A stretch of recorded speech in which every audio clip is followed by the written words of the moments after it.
आगामी नगर परिषदेची निवडणूक जवळ येऊन ठेपलेली आहे आणि आज राष्ट्रवादी काँग्रेस पार्टी अजितदादा गटाच्या वतीने अनेक उमेदवारांचा अर्ज जो आहे तो सुद्धा भरण्यात आलेला आहे. काय सांगा?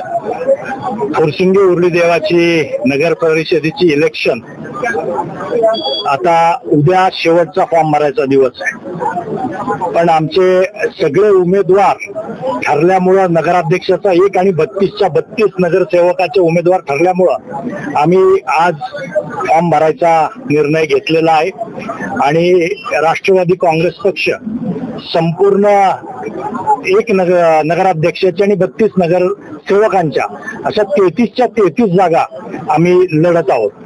यामध्ये फुरसुंगी आणि उर्ली या दोन्ही गावातील जे प्रमुख सगळे होते ते सगळे जण एकत्र आलेत आणि चांगल्या पद्धतीचं पॅनल या ठिकाणी तयार करण्यात आलंय. राष्ट्रवादी काँग्रेस पक्षाचे राष्ट्रीय अध्यक्ष आणि उपमुख्यमंत्री अजितदादा पवार यांच्या नेतृत्वाखाली या इलेक्शनला आम्ही सगळेजण सामोरे जात आहोत.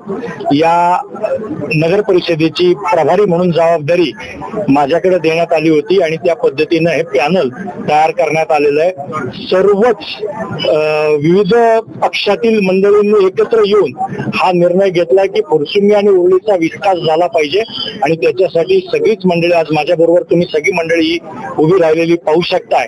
त्यामुळे सगळेच जण एकत्र येऊन फुरसुंगीच्या आणि उर्लीच्या विकासासाठी एक सक्षम असं पॅनल या ठिकाणी उभं केलेलं आहे. दादा, आताच आपण बोललेला आहात की विकासाबाबत बोललेला आहात. आतापर्यंत या भागामध्ये झालेला विकास कामे कोणती आहेत आणि पुढे चालून कोणती विकास कामे आपल्या माध्यमातून करण्यात येईल? यापूर्वी 11 गावांचे नगरसेवक म्हणून आमचे गणेशआबा ढोरे हे या भागाचं लोकप्रतिनिधित्व करत होते, परंतु पुणे महानगरपालिकेतून हा भाग वगळला गेल्यामुळं आता पुणे महानगरपालिकेने निधी देणं बंद केलं. पण ज्यावेळी गणेशआबा ढोरे या भागाचे नगरसेवक होते त्यावेळी फुरसुंगी असेल, उर्ली असेल किंवा इतर 11 गावं असेल याच्यामध्ये त्यांनी प्रचंड काम केलं. रस्त्याची कामं झालेली आहेत, ड्रेनेजची कामं झालेली आहेत, पिण्याच्या पाण्याच्या योजना झालेल्या आहेत. हे सगळं जरी असलं तरी आता फुरसुंगीचा भाग मोठ्या प्रमाणावर विकसित होतो. फुरसुंगीमध्ये टीपी स्कीम येऊ घातलेली आहे, उर्लीमध्ये टीपी स्कीम येऊ घातलेली आहे.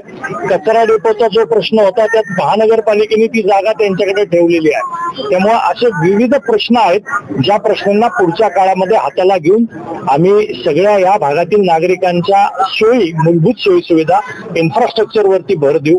आता थोडीशी वाहतुकीची समस्या सुद्धा आपल्याला सगळ्यांना जाणवते, त्याच्यावर सुद्धा आम्ही सगळेजण मोठ्या प्रमाणावरती हे करतोय आणि लवकरच आमच्या पक्षाचा जाहीरनामा आपल्या पुढे मांडला जाईल. वृद्ध महिला, ज्येष्ठ नागरिक आणि युवा पिढी आज उच्च दर्जाचं शिक्षण घेऊन सुद्धा बेरोजगाराला सामोरे जात आहे. अशा नागरिकांबद्दल आपण कशा पद्धतीचे ठोस पावले उचलणार आहात? निश्चित मी आपल्याला सांगितलं, आमच्या जाहीरनाम्यामध्ये या सगळ्या प्रश्नांचा उल्लेख केला जाईल. आता नगर परिषद पहिल्यांदाच निर्माण झालेली आहे, त्यामुळे या नगर परिषदेला स्वतःची धोरणं आखायचा स्वायत्त संस्था असल्यामुळे अधिकार आहे. त्याच्यामध्ये या सगळ्या ज्या गोष्टी आहेत मध्ये शिक्षण असेल, आरोग्य असेल, जनकल्याण असेल, याच्यासाठी विविध योजना आमचा पक्ष राबवणार आहे.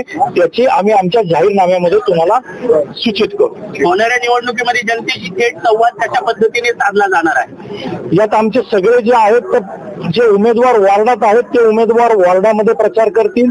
जो नगराध्यक्ष पदाचा आमचा संतोष सरोदे म्हणून जो उमेदवार आहे ते त्या उमेदवारांबरोबर त्या भागामध्ये फिरतील आणि आमची ही सगळी जी काही टीम आहे त्याच्यामध्ये मग आमचे गणेशआबा ढोरे असतील, त्याच्यामध्ये आमचे जुनाबापू हरपळे असतील, त्याच्यामध्ये आमचे शंकरनाना हरपळे असतील, आमचे प्रवीणजी कामठे असतील, राहुलजी सोरगडे असतील, सुहासाबा खुटवड असतील आणि अजूनही इतर सगळी मंडळी जी माझ्या बरोबर आहेत ही संपूर्ण गावामध्ये वेगवेगळ्या मीटिंग घेतील, वेगवेगळ्या ठिकाणी जाऊन वाडी वस्तीवर जाऊन त्या ठिकाणी लोकांशी संवाद साधतील, मिटिंगा होतील, जाहीर सभा होतील, कोपरा सभा होतील. अशा पदयात्रा सगळ्याच्या माध्यमातून प्रचाराचं नियोजन करण्यात आलेलं आहे.